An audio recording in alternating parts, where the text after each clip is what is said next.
할렐루야, 우리 주님을 찬양합니다. 주님을 사랑하는 사람들과 함께 하나님 말씀을 매일 공부하고 묵상해서 1년의 성경 읽도가는 꿀송이 보약 큐티 시간이 왔습니다. 오늘 2003년 12월 8일 목요일입니다. 오늘의 본문 말씀은 계시록 1장에서 3장 말씀입니다. 와, 어느덧 하루에 조금씩 성경을 읽다 보니까 성경의 마지막 책인 계시록에 드디어 우리가 도착을 했네요.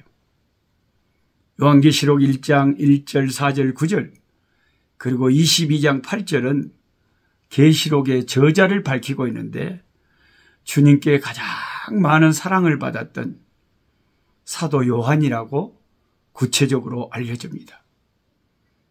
마지막 성만찬 때 주님의 품에 안겨 있었던 그 제자. 주님을 팔자가 누굽니까? 라고 물어봤던 그 제자. 예수님이 십자가에 달려 돌아가실 때에 어느새 십자가 옆에서 울면서 주를 바라보던 그 제자. 주님은 십자가의 7마디 말씀 중에 한마디가 그 사랑하는 제자에게 주님의 육신의 모친 마리아를 부탁했던 그 믿음직스러웠던 제자 사도 요한이 요한계시록을 썼습니다. 요한계시록은 주후 90년에서 95년경에 기록되었을 거라고 봅니다. 예수 그리스도의 계시는 반드시 속히 일어날 일들을 그 종들에게 보이시려고 하나님께서 요한에게 주신 것이었습니다. 그러면 요한 시대 당시에 속히 일어날 일들이란 것은 이제 로마에 의해서 완전히 이스라엘이 전 세계에 흩어지고 완전히 먹혀버리고 예루살렘 성전이 완전히 파괴돼 버리고 엄청난 환란이 일어날 일이 그 당시에 속히 일어날 일들이죠. 요한계시록에 일어나는 그 엄청난 환란들은 이중적인 의미가 있는 거죠. 바로 그 사도 요한 이후에 일어날 이스라엘에 일어날 그 엄청난 환란을 직접적으로 겨누고 있는 것이고, 그리고 주 예수 그리스도께서 재림하여 오시기 전에 일어날 환란을 또한 이중적으로 예언하고 있는 말씀이라는 것입니다. 이 계시록은 앞으로 발생할 일에 대한 비밀로 가득 차 있습니다. 이 책은 세상이 반드시 끝나고 주님의 심판이 확실하다는 최종 경고입니다. 이 책은 우리에게 천국의 신령한 빛을 비춰주면서 흰옷을 깨끗하게 지킨 자들을 위한 하늘의 영광을 보여줍니다. 계시록은 우리로 하여금 모든 재앙과 함께 임하는 대환란을 보여주고 불신자들이 영원히 직면하게 될 최종 불심판을 보여줍니다. 이 책은 사탄과 그의 추종자들이 겪을 최종 운명을 반복적으로 강조하고 있습니다. 우리는 새 예루살렘에서 예수님과 영원히 살게 될 성도들을 위한 놀라운 영광을 보게 됩니다.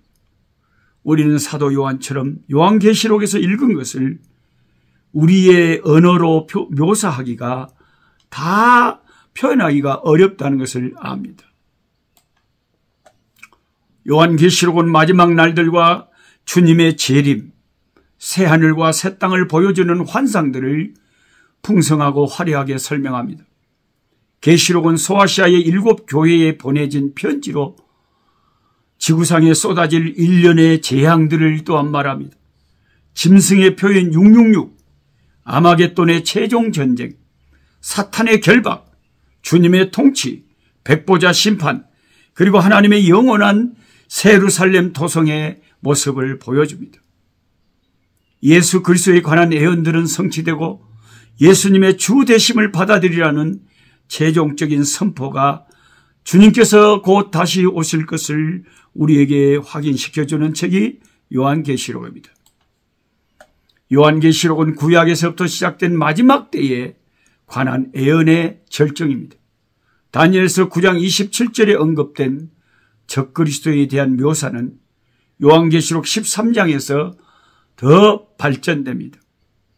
요한계시록 외에 성경에 있는 묵시적 문헌의 예는 구약의 다니엘서 7장에서 12장, 이사야 24장에서 27장, 에스겔 37장에서 41장, 스가랴 9장에서 14장까지가 이런 말세의 마지막 때의 환상에 관한 말씀들입니다.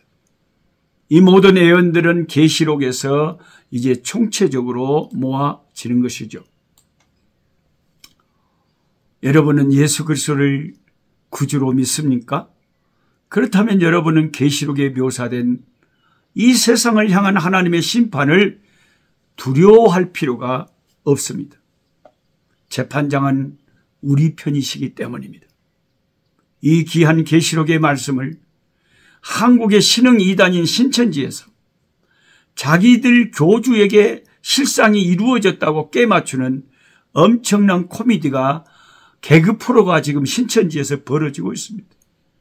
10만 명 이상의 사람들을 대구 무슨 스타디움에 모아가지고 졸업식을 한다고 막 세상에 새 가시를 하고, 그게 이단들이 하는 특징이에요. 우리들 대단하지 않느냐?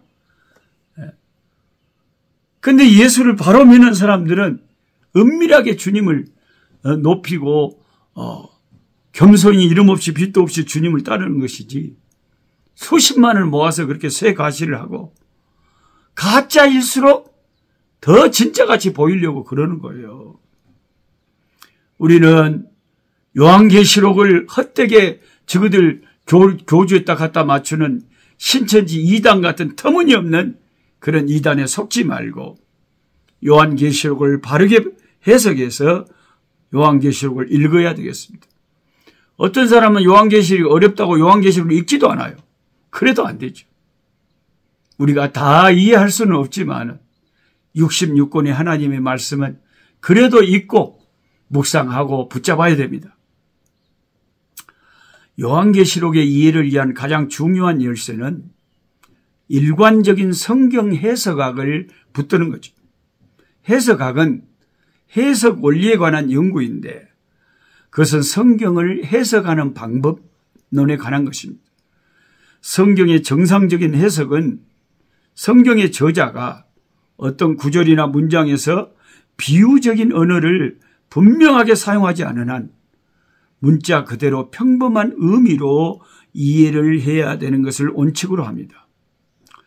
우리는 문장의 자연스러운 의미가 타당하다면 다른 의미를 꼭 찾지 않아도 됩니다.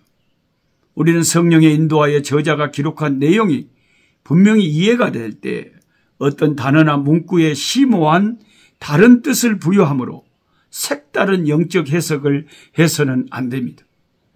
그래서 어떤 목사님들은 이 사람은 요한계시록의 전문가다.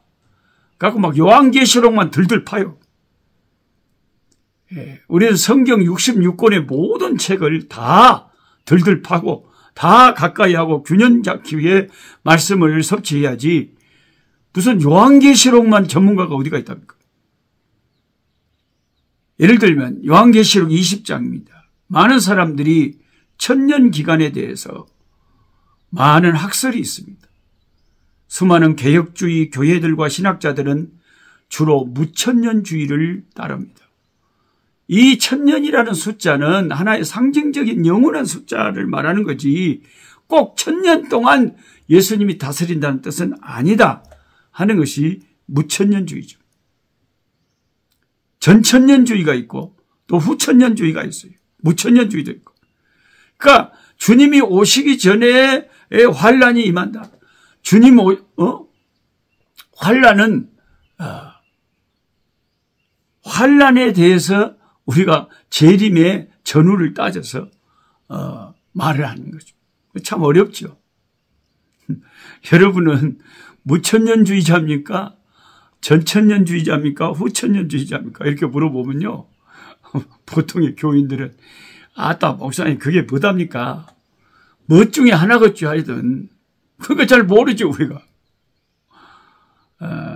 그런데 이제 제가 가르침을 받은 우리 신대용 교수님에게 제가 공손하게 이렇게 여쭤보고 하면 대개 제가 가르침을 받은 저희 개혁주의 교수님들은 무천년주의라고 그래요.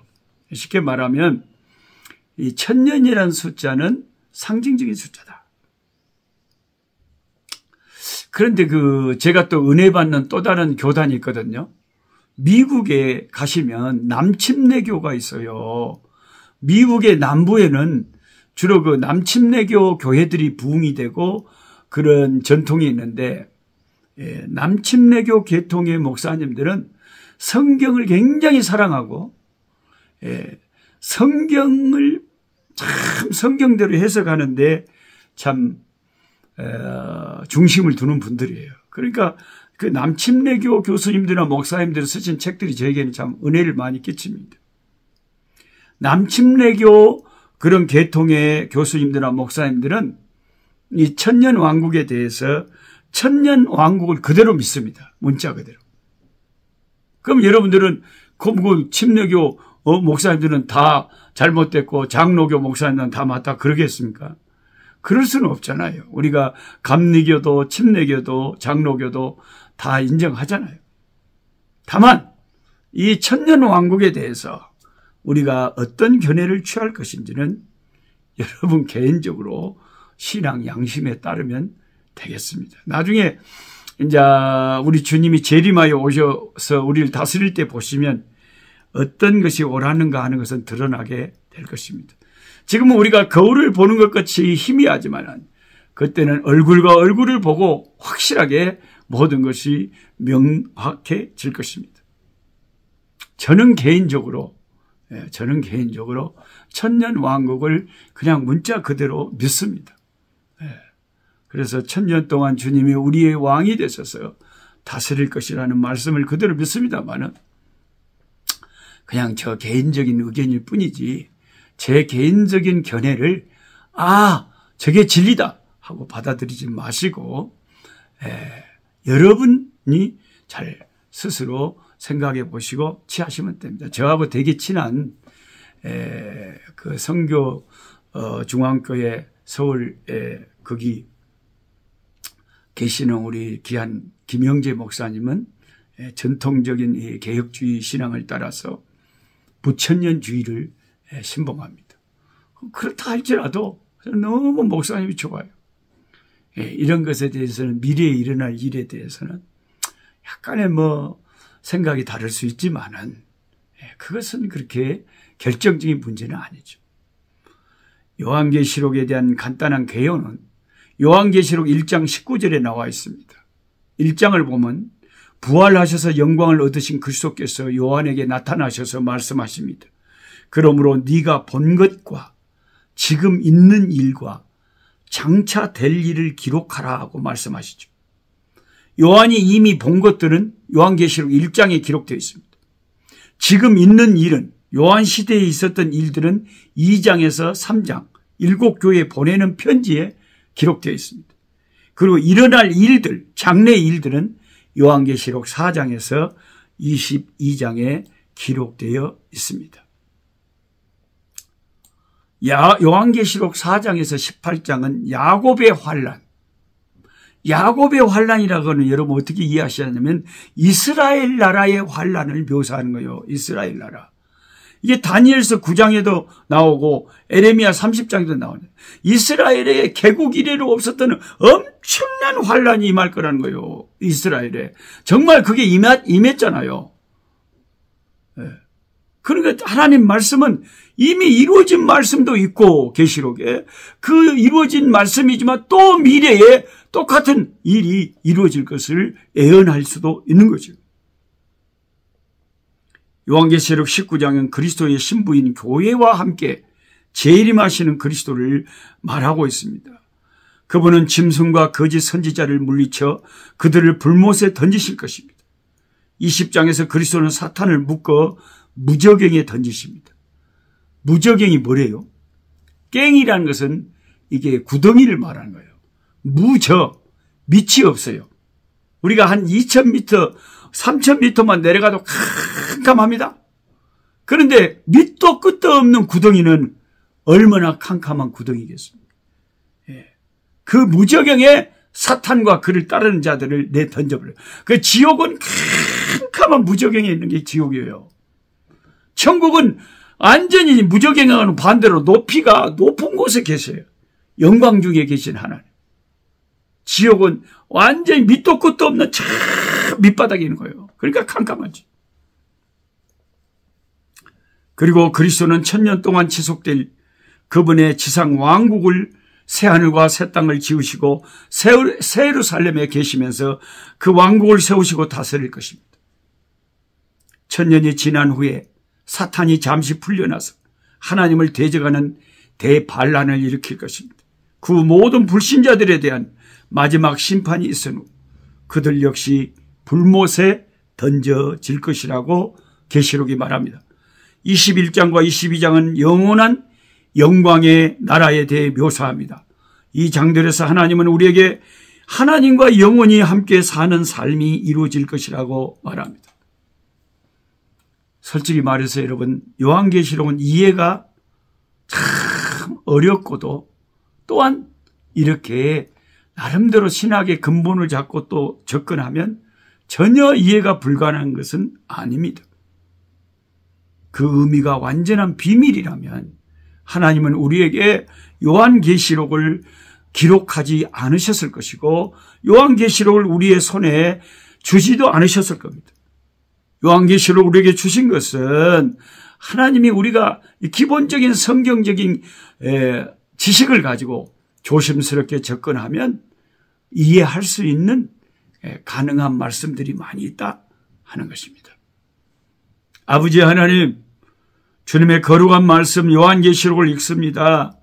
우리의 어두운 영을 밝혀주셔서 주의 말씀을 깨달을 수 있는 은혜를 베풀어 주시고 또 혹시나 요한계시록의 신비로운 말씀들을 읽다가 자기가 깨달았다고 해서 엉뚱하게 영적으로 교만하다가 신천지처럼 이단에 빠지지 않도록 아버지 우리에게 겸손한 마음을 가지고 조심스럽게 주의 말씀인 요한계시록을 읽을 수 있도록 은혜 베풀어 주시옵소서. 예수님의 이름으로 기도하옵나이다. 아멘.